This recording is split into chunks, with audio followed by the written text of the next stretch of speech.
Halo, selamat siang. Kita sekarang di Dapur Legend. Ayo, ayo, kemana coba? Yes. Mbok Marto tidak buka cabang. Mungkin kali ini kita langsung ke tempat pengasapan lele. Permisi Pak. Ini berapa lama ya, Pak? 1 jam 1/4. 1 jam 1/4 ya, Pak? Ya.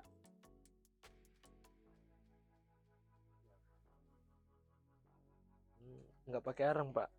Ya, kalau bakaran kepanasan ya. Oh. Tidak bisa keluar minyaknya. Kalau panas ya, Oh, berarti dagingnya kan lembek. ya, berarti yang dibutuhin lemaknya. Minyaknya itu ya, Pak ya? Tanahnya kan seperti yang Sampai jam berapa, Pak, biasanya di sini, Pak? Sampai jam berapa, Pak? ya kalau tergantung kiloannya banyaknya. Kalau rata-rata 50-40 ya nanti jam 12 selesai. Jam 12 siang, Pak. Nah, itu tadi tempat pengasapan lele Mbok Marto, teman-teman. Oke, next kita akan ke tempat dapur Mbok Marto. Nah, di sini tempatnya.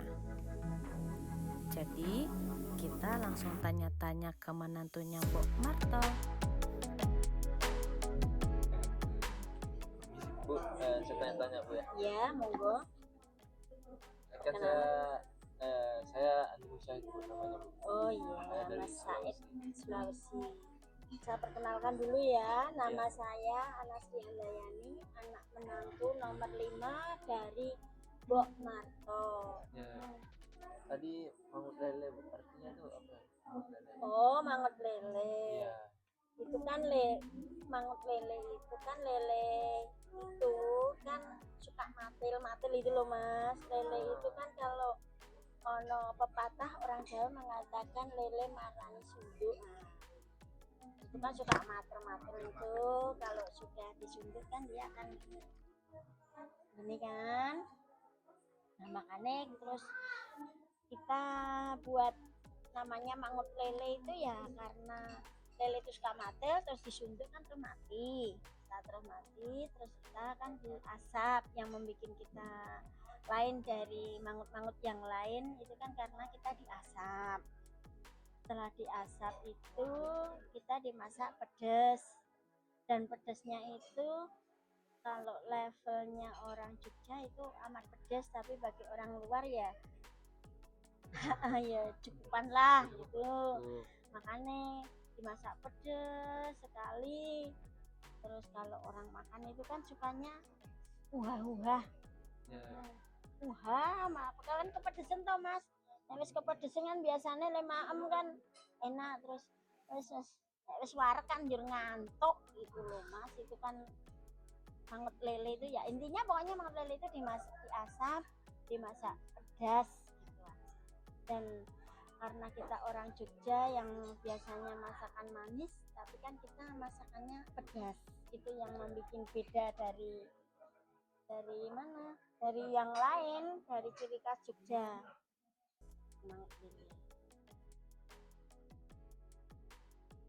Kalau ini, Bu, setelah diasapin tadi lelenya tuh dikasih bumbu lagi nggak, Bu? Waktu diasap itu nggak ada bumbu sama sekali, original lele. Jadi kalau lele hanya asapan itu nanti rasanya lele asap bau sangit itu aja. Setelah itu kita dibawa ke dapur, baru dimasak, itu dibumbuin rempah-rempah orang Jogja Jawa itu. Oh, berarti dimasak ulang gitu ya, Bu? Kalau waktu diasap nggak dibumbuin sama sekali, tanpa garam, tanpa gula, tanpa rasa, original lele. Kalau proses pembuatannya, Bu, gimana itu? Pembuatannya ya itu ya sulit, itu memang pembuatannya memang sulit karena kita kan butuh tusuknya itu kan juga yang harus mengandung minyak. makanya kita kan tusuknya pakai pelepah kelapa. Iya Bu. Itu kan lele itu ditusuk pakai pelepah kelapa terus diasap kan, itu kan enggak api toh, cuma asapnya aja toh, tapi kok bisa kering kan karena dari tusuknya sendiri pun sudah mengandung minyak, jadi kayak seolah-olah kayak dibakar, kayak digoreng itu nanti. Iya, Bu. Itu dari pelepah kelapa, dan itu yang membuat mahal kan apa itu pelepah kelapanya juga, itu kan sudah jarang di Jogja, dannya sudah cari ke luar kota, yang ke Kulon Progo nanti sudah banyak yang habis karena keterjang Zia ke Purworejo. Ya. Kalau bambu gitu Bu? Bambu nggak bisa. Ya bisa, cuma aromanya kan kurang sedap lah, karena nggak mengandung minyak bambu. Kan kita juga ini kan ngasapnya juga nggak pakai areng, itu pakai serabut kelapanya itu juga. Kelapa ya.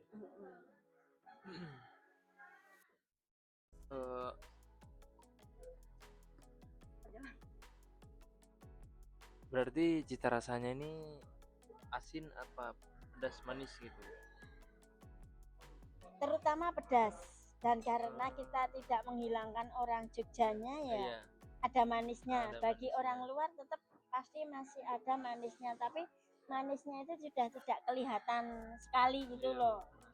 Tetap ada manisnya. Kalau dirasa-rasain tetap ada manisnya, tapi cenderung ke pedesnya.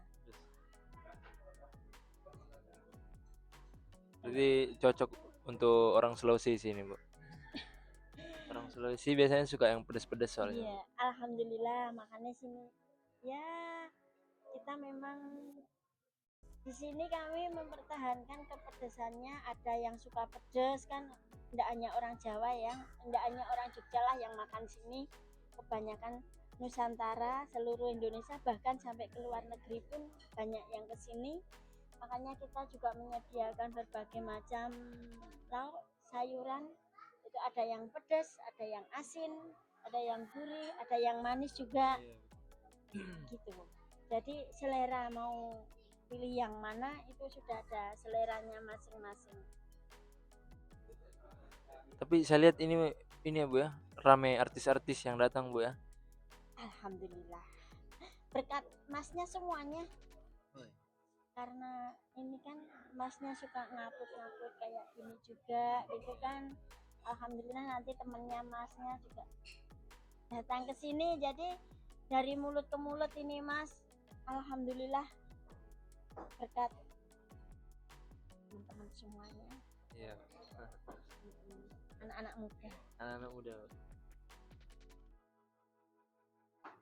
Tapi ini makanannya masuk makanan tradisi atau gimana Bu? Kalau saya bilang tradisional ya iya, enggak yo gimana ya, ya setengah tradisional setengah enggak, karena kita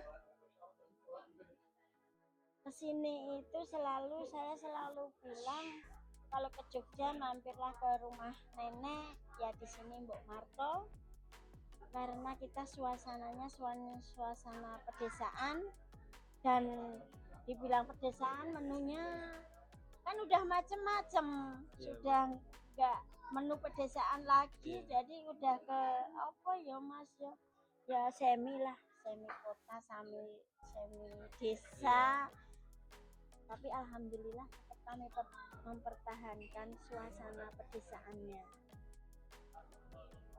Jadi ngambil sendiri di dapur, mereka pada tahu caranya masak, bumbuin, kami juga enggak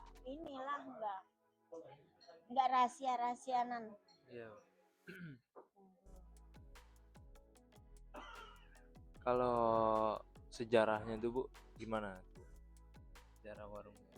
Sejarah warung ini alhamdulillah dulu itu Mbok Marto sejak tahun 69 itu mereka udah jualan, diajari simboknya Mbok Marto itu udah diajari, tapi dulu terkenalnya dengan gudeg beneng.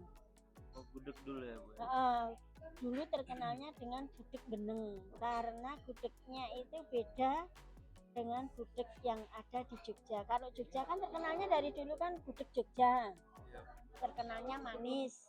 Nah, kita gudeg beneng karena dicampuri dengan daun pepaya, ada hijau-hijaunya dan nggak terlalu manis karena wong desa toh Mas. Iya. Makanya terkenal dengan gudeg beneng.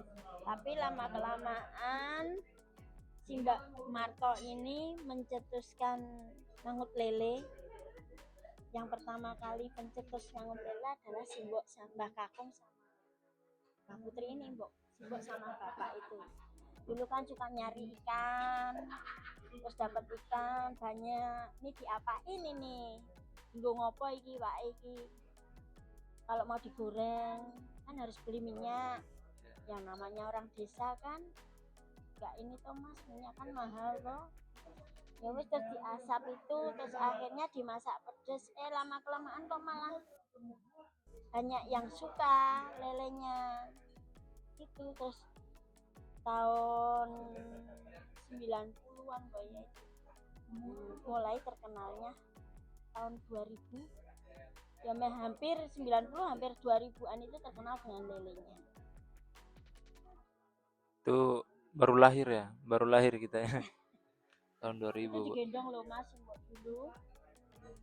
Digendong dari sini, rumah sini jalan Iya. kaki sampai Malioboro. Wih, jauh banget, Bu. Lah nggak ada kendaraan tuh Mas dari dulu. Terus tahun 80-an itu baru, 80-an mau 90-an itu baru di rumah ini. Paling pertanyaannya itu aja sih, Bu. Terima kasih banyak, Bu ya. Monggo.